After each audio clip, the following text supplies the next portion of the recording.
Bismillahirrahmanirrahim. Assalamualaikum warahmatullahi wabarakatuh. Waalaikumsalam warahmatullahi wabarakatuh. Alhamdulillah, pada kesempatan kali ini kita akan mempelajari mata kuliah PTK di pertemuan yang pertama ini tentang konsep penelitian tindakan kelas. Saya selaku pemateri untuk mata kuliah ini. Baik, ini profil saya. Kemudian inilah judulnya. Sebelum sampai ke materi, kita ada game sedikit biar nggak kaku dan saling mengenal satu sama lain, karena ibu nggak kenal nih siapa yang ada di kelas ini, kelas ibu atau di mata kuliah penelitian tindakan kelas. Oke, ini ada gamesnya. Buat kakak yang jilbab hitam di ujung sana, silakan maju ke depan, introduce yourself. Ya, namanya siapa? Nama saya Saumina Rahma, dari Fakultas Tarbiyah semester 6. Lagi populer Tuhan. Baik.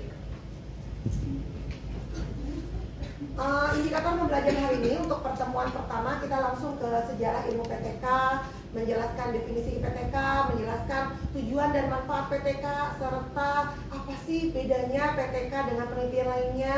Terus bagaimana cara menguraikan prosedur penelitian tindakan kelas. Nah, Bapak peneliti tindakan kelas adalah Kurt Lewin. Dia adalah tokoh psikolog dan ilmuwan sosial Amerika kelahiran Jerman yang memperkenalkan konsep action research. Jadi bahasa Inggrisnya PTK itu action research. Pada tahun 1946-an yang kemudian menjadi dasar bagi perkembangan PTK. Jadi Bapak ilmu PTK-nya adalah siapa tadi? Kurt Lewin. Oke. Sejarah PTK, sejarah awalnya PTK bermula konsep penelitian tindakan kelas ini dikemukakan oleh Kurt Lewin ya. Kemudian action research ini berkembang sebagai metode penelitian yang digunakan di tempat kerja ataupun lapangan. Misalnya di kelas sebagai guru bisa mengatasi permasalahan pembelajaran ketika ada masalah-masalah yang dihadapi oleh para murid. Kemudian di Indonesia konsep PTK dimulai pada tahun abad ke-20 ya. Tepatnya tahun 1990-an yang didukung berbagai program penelitian di dunia pendidikan. Sehingga negara asal awal PTK adalah Amerika Serikat dan dikembangkan pertama kali pada tahun 1946 oleh Kurt Lewin. So, apa itu PTK? Nah, di sini ada pengertiannya. PTK, T-nya penelitian, bahasa Inggrisnya research. T-nya tindakan atau action. K-nya kelas atau classroom. Jadi penyelidikan, pengamatan sehingga memberikan perlakuan atau perbaikan kepada kelas. Jadi kalau kelas itu bermasalah, kita ngeberesin kelasnya, bukan sekolahnya dulu. Kita beresin lingkup kecilnya, yaitu kelasnya. Kemudian action research menurut beberapa ilmuwan, ada Kenneth McTaggart, Edward N. Hopkins, Bedan and Beacon, Fauzan. Kakak yang berjilbab pink membaca apa sih pengertian PTK menurut Fauzan? Suatu kegiatan yang dirancang secara sistematis melalui tindakan tertentu untuk menghasilkan perubahan. Berarti rancangan atau formula untuk mendapatkan perbaikan dari permasalahan di kelas tersebut. Jadi kita sebagai guru bisa merancang formula apa sih yang tepat untuk melakukan perbaikan pembelajaran biar anak-anak yang tadinya malas lebih semangat lagi. Nah, ini PTK menurut Suharjono, Suharsini, bisa dibaca sendiri ya. Langsung kita ke konsep PTK. Jadi PTK itu ada 3 konsep. Pertama, PTK sebagai peneliti yang bersifat reflektif. Kemudian PTK itu tujuannya, konsepnya adalah memperbaiki, meningkatkan, didasarkan pada hasil penelitian eksplorasi. Kemudian setelah penelitian eksplorasi, tujuannya adalah untuk mendapatkan jawaban dari berbagai permasalahan di kelas sehingga mendapatkan formula penyelesaian atau pemecahannya. Nah, baik. Karakter PTK didasarkan pada masalah yang dihadapi guru dalam pembelajaran atau kolaborasi dalam pelaksanaannya. Ada banyak masalah-masalah yang kita hadapi. Nah, terus cirinya apa nih PTK? sebagai pengkajian masalah, kemudian ada tindakan, ada penelaahan terhadap tindakan, ada pengkajian dampak tindakan, kemudian dilakukan secara kolaboratif, dan adanya refleksi. Berarti kita punya 3 maksud melakukan tindakan kelas. Yang pertama maksudnya mencoba hal baru, action, tindakan, mencoba menerapkan formula baru menurut versi guru tersebut sebagai perbaikan permasalahan minat belajar di kelas. Misalnya tergantung yang diangkat ya temanya apa, minat belajarnya, apa disiplinnya gitu kan. Kemudian mengarahkan murid untuk formula-formula yang diterapkan guru, misalnya ini anak-anak malas belajar nih, kita pakai ini ya, ice breaking. Nah, kita terapkan nih formula ice breakingnya apa. Kemudian mencermati dampaknya kayak pre-test dan post-test.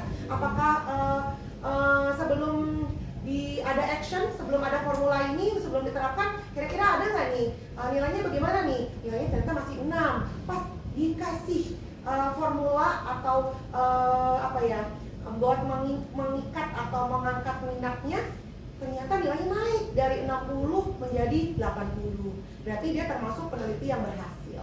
Oke. Nah, tujuan PTK adalah untuk menjadi guru profesional. Jadi kalau kakak-kakak kan semester 6 ya sekarang ya, untuk menjadi guru profesional bagaimana nih? Nah, salah satunya adalah dengan menerapkan PTK, penelitian tindakan kelas di kelas tersebut. Sehingga PTK sebagai kegiatan pengembangan profesi secara nyata, aplikatif, langsung terarah kepada murid.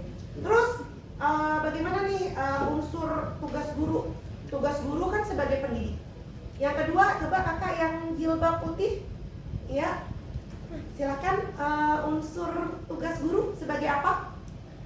Yang pertama sebagai pendidikan. Yang Kemudian? kedua, pelaksanaan pembelajaran atau PKG.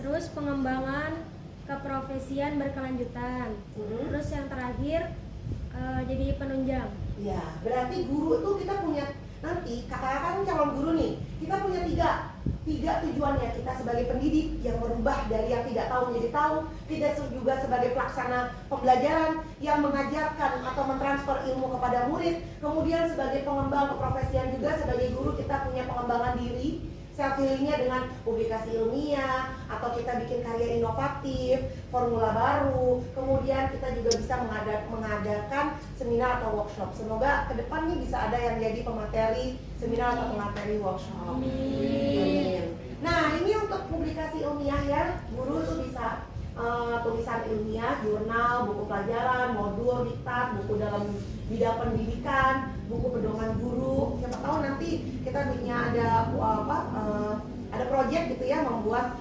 buku diktat untuk satu pedoman dalam satu pembelajaran.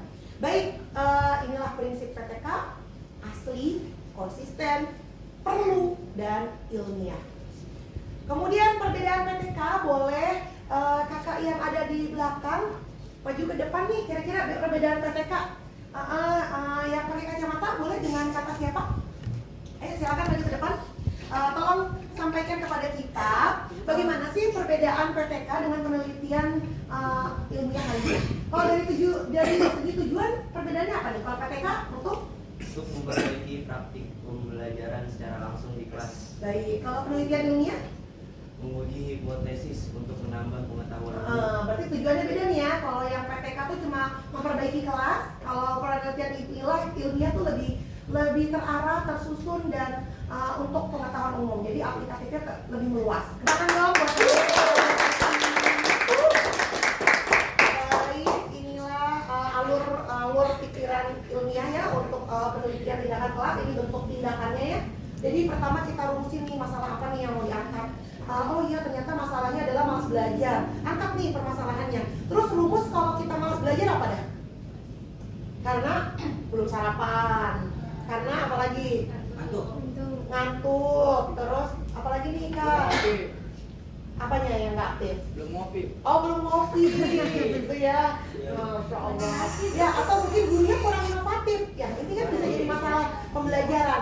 Terus kita bikin nih rumusannya nih, formulanya apa ya biar anak-anak semangat belajar, misalnya belajar bahasa Arabnya di kelas. Oh iya, saya pengen pakai media ajarnya pakai infokus, oh iya pakai apa misalnya games, role playing, boleh pakai yang lain juga. Nah, sehingga dipadu-padankan dengan teori, kemudian ke tujuan, ke pembahasan, akhirnya menjadi ide gagasan baru. Nih saya punya formula baru nih dalam penyelesaian masalah pembelajaran anak-anak yang nilainya di bawah atau nilainya di bawah KKM, malas belajar. Nih ada formula baru nih biar mereka yang tadinya nilainya 50, 60 bisa naik nih di atas KKM jadi 75 atau bahkan mungkin sampai 90 gitu.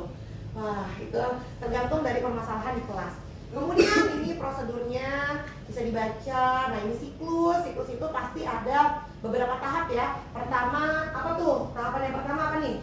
Perencanaan. Jadi kita merencanain nih, ada planning. Planning sebelum melakukan action.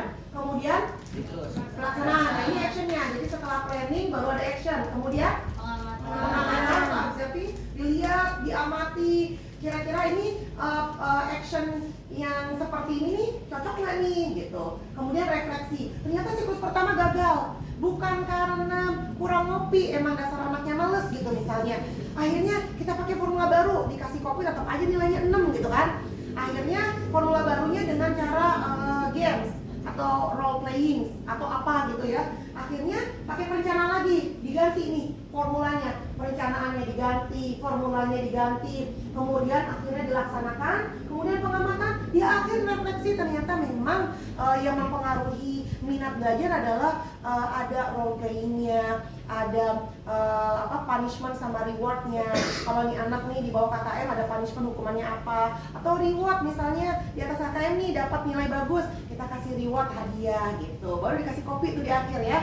Baik, ini sudah selesai. Ibu ada game sedikit atau kuis yang nanti akan menjadi apa ya, acuan. Di sini ada salah satu kuis. Jadi tadi kita kan sudah membahas ya tentang konsep PTK. Nah, ada beberapa pertanyaan yang ibu kasih ke kalian. Baik, silahkan Kak Ispin. Ayo. Stop. Oke, apa tujuan utama dari PTK? Kenapa sih ada PTK? Tujuannya apa? Silakan kakak yang jilbab putih, perkenalkan namanya. Silakan maju ke depan.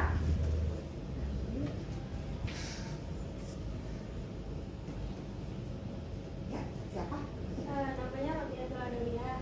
Bagus banget namanya ya. Dari Fakultas Tarbiyah semester 6. Oke, terus apa nih tujuan utama dari PTK dalam konteks pendidikan? Tujuan utamanya untuk memperbaiki kualitas pembelajaran di kelas. Terus juga buat meningkatkan kemampuan guru dalam belajar dan meningkatkan hasil belajar siswanya. Oh, jadi yang siswanya manfaatnya buat siswa nilainya jadi bagus ya. Kalau buat gurunya jadi guru. Jadi guru yang profesional. Masya Allah, keren banget. Baiklah, terima kasih atas perhatiannya semua. Semoga bermanfaat. Ada ikan, ada siri. Sekian dan terima kasih. Wassalamualaikum warahmatullahi wabarakatuh. Terima kasih dari saya, Thaifatul Husna sebagai pemateri hari ini. Wassalamualaikum warahmatullahi wabarakatuh. Waalaikumsalam warahmatullahi wabarakatuh.